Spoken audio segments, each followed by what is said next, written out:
Nós aqui do Paradesportivo já dissemos diversas vezes que futebol é paixão nacional desde que não seja futebol de 5 nem futebol de 7.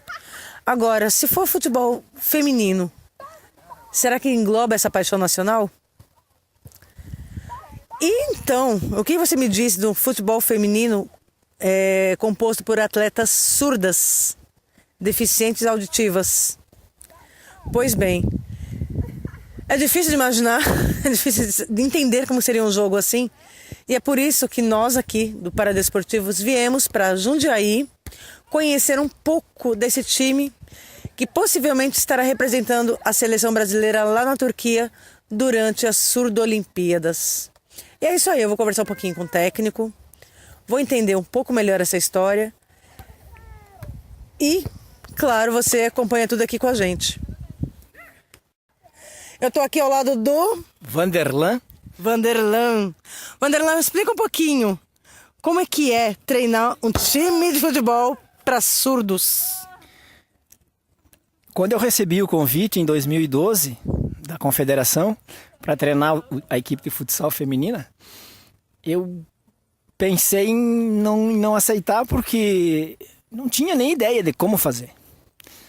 E aí em 2012 a gente começou a treinar e fomos para o Pan-Americano, ganhamos o Pan-Americano, aí fomos para o Sul-Americano, ganhamos o Sul-Americano em 2013, 2014 também, Sul-Americano ganhamos, e fomos para o Mundial em 2015.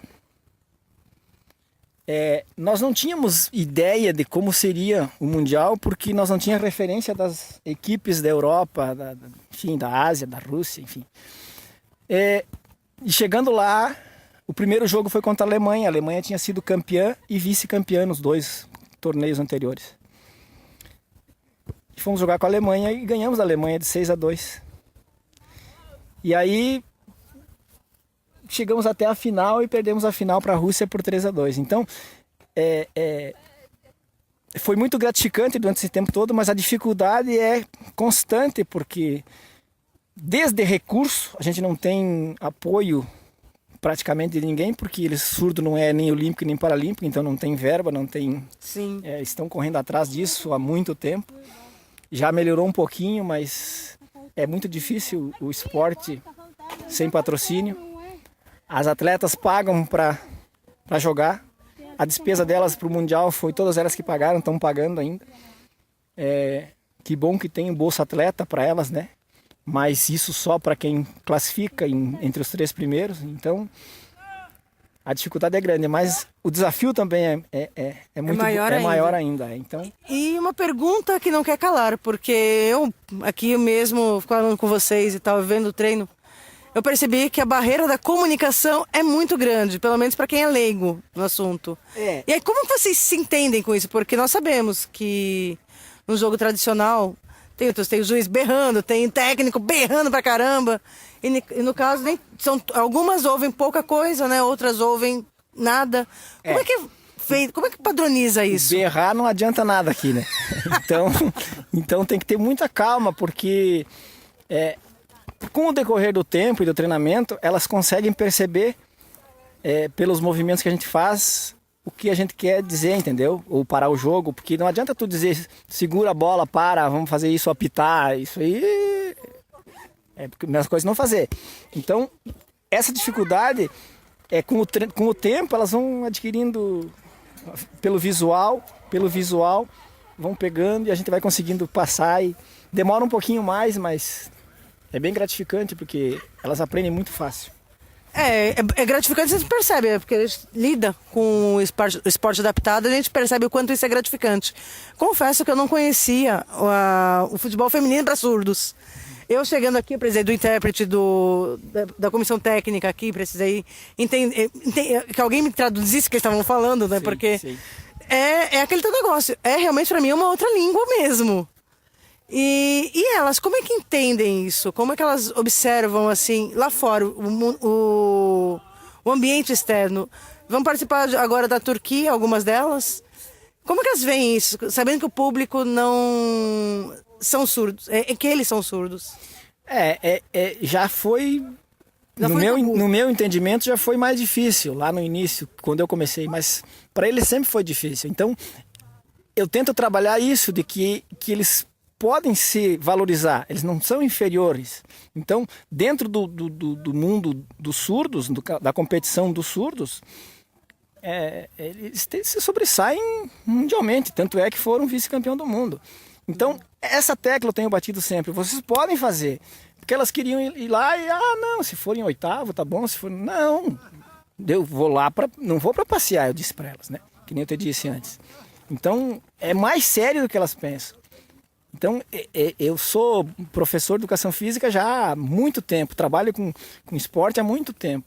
Então, eu não vim aqui, o trabalho é voluntário, nós não ganhamos nada, eu e a comissão técnica não recebe nada. Estava, inclusive, falando isso, que você não tem patrocínio nenhum, de nada, de ninguém. Então, se eu tiver que comer almoçar, eu vou ter que pagar.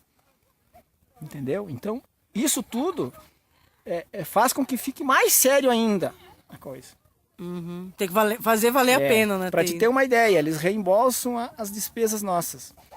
Sabe o que eu almocei no aeroporto ontem? Uma coxinha de galinha, R$ 8,50. Eu podia ter comido um rodízio. Aí mandava a despesa para eles. Tu tá me entendendo como é que é a coisa? Então funciona mais ou menos assim. É muito difícil até nós chegar, mas eu sempre batendo na mesma tecla, vocês podem. E aí quando ganharam no primeiro jogo que a gente fez, lá em 2012, a gente perdeu para a Argentina. E elas diziam, é tudo a mesma coisa, não vai mudar nada, não sei o quê, não sei o quê. E aí, imagina tu batendo numa tecla que, sabe? Fazer elas acreditar no potencial que elas tinham. E aí depois que ganharam, aí foi... Deslançou. No momento que eu entrei aqui no campo, a primeira coisa que me veio futebol feminino para surdos. Futebol feminino é uma coisa que não tem valorização no Brasil. O tradicional já não tem. Salvo aí a Marta, que já deu essa visibilidade para o futebol feminino. Para um surdo, então, acho que mais ainda. É um trabalho duplo isso? Sem dúvida. Sem dúvida. É um desafio imenso em todos os setores. Porque o esporte já, se tu não... Nós temos a mentalidade de apoiar o campeão. O campeão já tem apoio. E para chegar lá que ele precisa de apoio. Depois que ele é campeão, todo mundo apoia. Então, esperar ser campeão, mas e a formação, a alimentação? Quanto tempo demora para formar? Quanto tempo demora treinando? Sabe? A gente reúne uma vez por mês. É quase que desumano fazer o que a gente faz com elas. Elas tem umas que chegaram, você viu? Chegaram de ônibus agora, às 7 da manhã. Vão treinar o dia todo e amanhã de manhã, sem ter dormido. Viajaram 20 e tantas horas.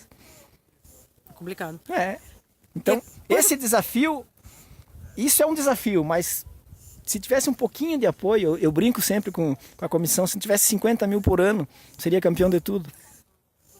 E há quanto tempo você treina esse time? Desde 2012. Desde 2012. E o que vocês esperam trazer da Turquia para cá? Uma medalha olímpica. De ouro, né? Se for de ouro, melhor ainda. Porque, que nem eu te disse, é a primeira experiência com futebol. Como a gente foi para o Mundial de Futsal, é a mesma coisa. Era o primeiro Mundial de Futsal. Nós não tinha informação das equipes da Europa, por exemplo. Eu sei que os Estados Unidos e a Rússia, a Alemanha, são fortes no futebol. Mas não sei que nível tá. Então, nós queremos chegar lá para brigar para uma medalha. Se der medalha, nossa, vou sair muito feliz. Mas, se deixar, nós vamos buscar o ouro. Bom, nós do Paradesportivo estaremos ali na torcida firme e forte. Vanderlan, muitíssimo obrigada pela sua participação. E o portal Paradesportivo está aberto aí no que precisarem da divulgação e tudo mais. Precisamos muito disso. Precisamos de divulgação. Ninguém sabe que existe isso. As pessoas perguntam, mas como que tu levanta às 6 da manhã, domingo, para ir dar treino e não ganha nada? Eles não conseguem entender. Só fazendo para entender.